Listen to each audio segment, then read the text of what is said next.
A Cincinnati council member wants to use a portion of upcoming COVID-19 relief money that the Biden administration approved last week to add more police officers to the streets.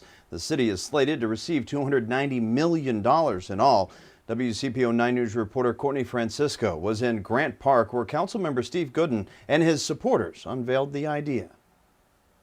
This group gathered here in Grant Park today because this is one of the most deadly spots in the city of Cincinnati.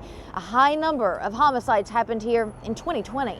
At least 10 men died in or near Grant Park since 2019, according to Cincinnati police. There are still some very, very bad, tough, and violent things happening on our streets, and we do need this increased police presence, both from a preventative standpoint and an investigative standpoint. Councilmember Steve Goodin filed a motion to immediately fund a new Cincinnati Police Department recruit class this year and fund more training and resources for the department's mental health response team. But I think that needs to be greatly expanded, if not doubled. I think we need to do a much better job in terms of getting these officers trained in how to interact with the existing programs that we have. His plan would fund 3 nonprofits called Saving Our Kings and Queens Youth Intervention Program, Reverend Peterson Mingo's Rites of Passage Youth Camp and Sports Program, and Hope Dudley's You Can Speak for Me. That brings awareness to unsolved homicide cases. We need more technology, upgraded material to help continue to solve these cases.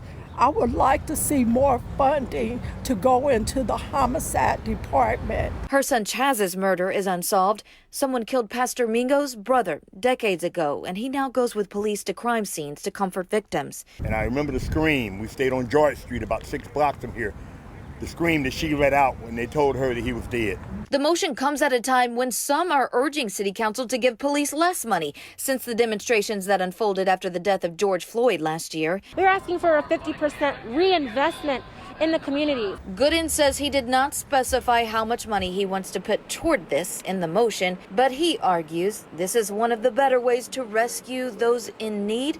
With some of the $290 million the city will receive from President Biden's American Rescue Plan. Council members expect this motion to go to the Law and Public Safety Committee on March 30th. And if it passes that committee, it will go to full council for a vote on March 31st. Reporting in Grant Park, Courtney Francisco, WCPO 9 News.